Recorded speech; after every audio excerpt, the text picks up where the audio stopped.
FM 89.1, Radio Universidad. Vamos a saludar a Nicolás Pertierra, es economista, le voy a dar la bienvenida para hablar un poco de lo que es la economía en estos tiempos, ¿no? Nicolás, ¿cómo te va? José Fernández saluda, buen día. ¿Qué tal? ¿Cómo están? Buenos días, gracias por comunicarse. No, gracias a vos por atendernos.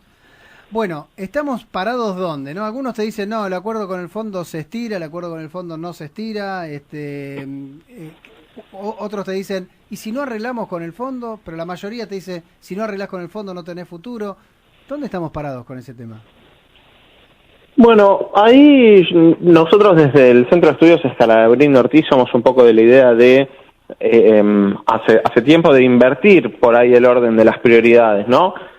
Básicamente, viendo cómo fue la experiencia de las renegociaciones previas entre nuestro país y el Fondo Monetario, por ejemplo, la última en realidad de la que tenemos antecedente de 2002 hasta 2005, cuando se terminó cancelando. ¿Cuál fue el escenario en 2002 que le tocó a Lavagna, siendo ministro de Dualdi, de Kirchner, negociar con el fondo?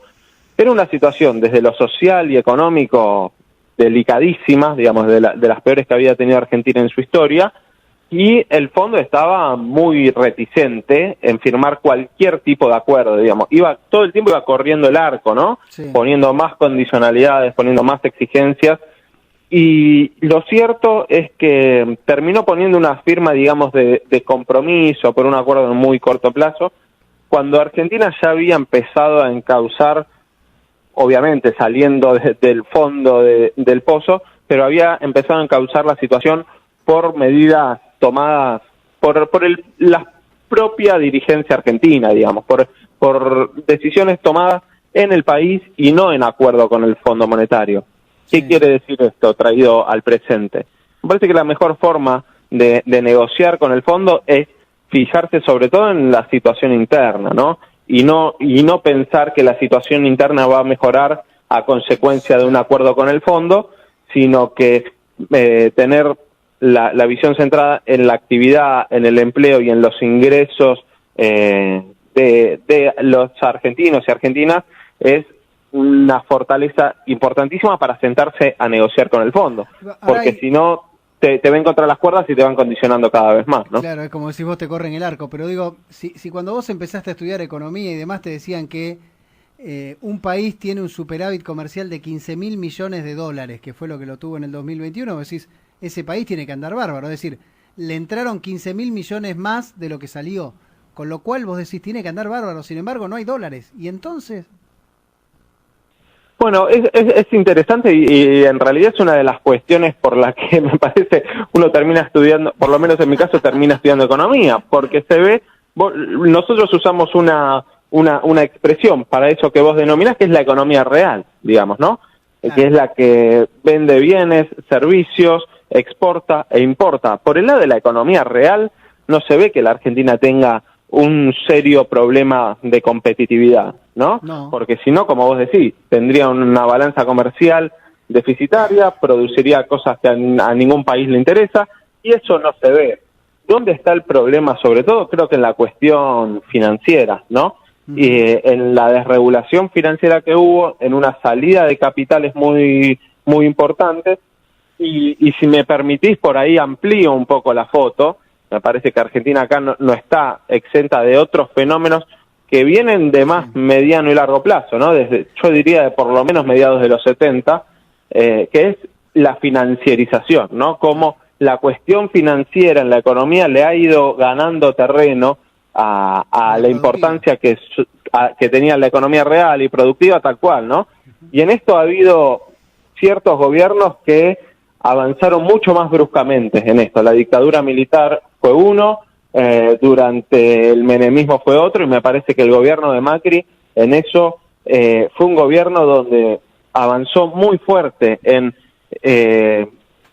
yo diría, profundizar la dependencia financiera, en complicar sobre todo la situación financiera y darle muy poca importancia a la economía real, ¿no? Me parece que eso es un poco una lección que también nos deja la coyuntura, pero también enmarcada en el mediano y largo plazo. Claro, el otro día, más allá de lo que políticamente piense cada uno, una parte del discurso de Cristina Fernández de Kirchner en Plaza de Mayo fue que dígale al fondo que nos ayude a recuperar la plata que se fue. ¿Eso es factible o es una oratoria política únicamente? Me parece que tiene sobre todo un contenido político en señalar lo que pasó.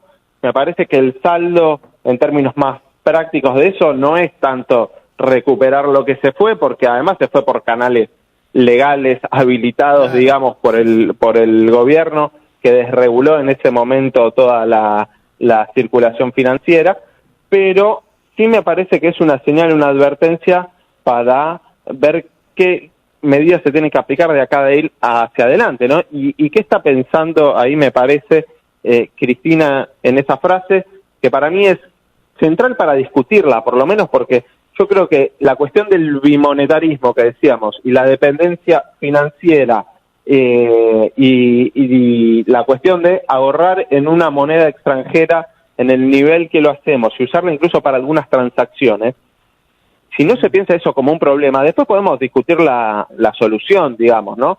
Pero no quedarnos ante el hecho consumado y rendirnos y decir, bueno, los argentinos prefieren dólares, démosle dólares, ¿no? Me parece que eso, en palabras de un gobernante, es rendirse ante el hecho consumado y que tiene serios problemas para la economía argentina, digamos, porque toda la política, por ejemplo, fiscal, expansiva, de incentivo a la actividad que se pueda hacer, se termina yendo al ahorro en una moneda extranjera y complicando una situación, como vos decías al principio. A pesar de tener un balance comercial, los números no te cierran y el Banco Central cada X cantidad de tiempo se ve forzado de devaluar. Bueno, si no problematizamos eso y pensamos cómo resolverlo, me parece que no vamos a estar resolviendo o intentando resolver el principal problema de la Argentina, diría. El principal problema de la Argentina para muchos es la inflación. Ayer se conoció un índice del 2,5%, hay una desaceleración. Festejamos, yo decía esto como un equipo viene perdiendo 5-0 todos los partidos, pierde 2-0 y dice, bueno, tan mal no me fue, ¿no? No, tal cual, porque claramente es un número que por sí solo preocupa. Cuando venís de un 3,5 parece, sí, eso, un alivio. Y nosotros hacemos un seguimiento semanal de precios de supermercados desde el CESO, y lo que vimos, bueno, en noviembre un aporte importante que tuvo la medida del congelamiento de precios, que empezó a regir el 20 de octubre. Entonces, gran parte del impacto se registra durante noviembre, pero que sin embargo el impacto de esa medida, como es la naturaleza, digamos, lo que lo justifica, es de corto plazo, digamos, ¿no? Y tuvo un impacto importante en las primeras 2-3 semanas, diría. Y transcurrido ese tiempo ya se empieza a diluir el impacto del congelamiento. En diciembre me parece que va a ser difícil sostener números como los que se vieron en noviembre, porque ya ese congelamiento empieza a perder fuerza y el resto de los productos, para poner un número, un supermercado tiene cerca de 20.000 productos y los congelados son 1.400. Entonces el resto de los productos también pesan en la inflación y siguen aumentando, yo diría más en torno a esa inercia o velocidad crucero del 3% mensual, ¿no? Va a volver a subir. Diciembre además es un mes que ustedes los economistas dicen siempre es muy inflacionario por una cuestión de estación y también porque, digamos, no sé, hay más plata en el mercado, supongo, el aguinaldo y todo lo demás, eso genera inflación.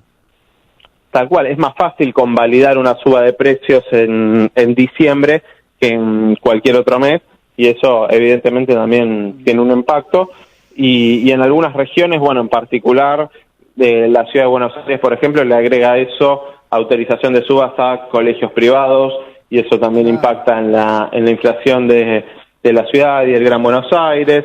Hay aumentos también en transporte, en taxis, y bueno, me parece que para adelante el escenario es complicado. Si nos vamos a enero ya le tenemos que sumar un nuevo aumento en la salud, en la medicina prepaga. No son gastos que por ahí afecten al 100% de la población, pero en educación sí, por ejemplo, a una gran parte, y también tienen su peso en el índice, ¿no? Sí, y habrá que ver qué pasa con las tarifas, ¿no? Que vienen pisadas desde hace tiempo. Y es difícil pensar que eso se mantenga así el año que viene, la verdad. Ahí me parece que aparece la cuestión de la segmentación como una herramienta para que no sea algo que termine afectando la recuperación del poder adquisitivo, ¿no? Uh-huh. Si pensamos en proteger, hay que pensar que cerca de un 40-50% de la población está, si no bajo la línea de pobreza, ahí al límite. Entonces es un sector que de alguna manera hay que proteger y que otro podemos discutir qué porcentaje, será el 5, 10, 15%, pero en torno a ese número que claramente está en condiciones de pagar una tarifa más alta. Y en la situación que hay, si decimos que la pobreza tiene esos números tan preocupantes, destinar recursos públicos al consumo de un sector que tiene capacidad de ahorro, incluso tal vez esa capacidad de ahorro se termine dolarizando y profundizando otros problemas, no parece que sea algo muy consistente, ¿no? Claro. Se habla mucho de acumular reservas y todo lo demás, pero también me parece que es muy importante hacer hincapié en la producción, ¿no? Que este crecimiento que por lo que se ve es el famoso crecimiento B corta, ¿no? Que rebotó y parece que todo va bien. Habrá que sostenerlo durante este año y aprovechar este impulso para poder seguir adelante con una economía que crezca, ¿no? Sí, la verdad que el crecimiento de 2021 fue muy superior, o va a ser, porque todavía faltan por ahí que salgan números oficiales, faltan algunas semanas todavía, sí, pero muy superior al que se esperaba, tanto por parte del gobierno como incluso de parte de consultoras privadas y nosotros mismos, te digo, en ese sentido. El presupuesto de 2021, el que se sancionó el año pasado, el gobierno hablaba de un crecimiento para este año del 5,5 y vamos a terminar cerca del 10. Eso es una mucho mejor noticia que la que podría haber sido. Ahora, está claro también que lo que se vio fue que hubo más producción, hubo más ventas, pero que no se terminó de trasladar ni a mayores ingresos, ni a mayores salarios, ni a mayor cantidad de empleo, ¿no? Claro. Entonces, eso tiene una palabra, digamos, o una frase. Se recompusieron fuertemente los márgenes de ganancia.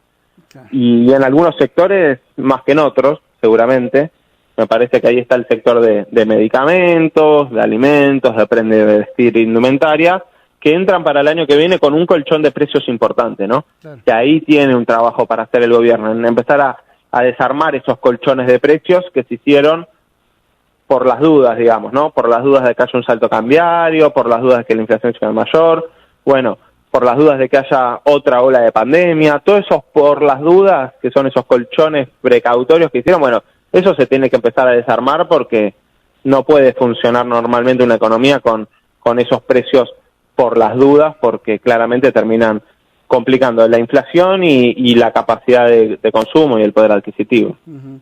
Interesantísimo, Nicolás. La seguimos más adelante. La verdad que uno le quedan temas todo el tiempo.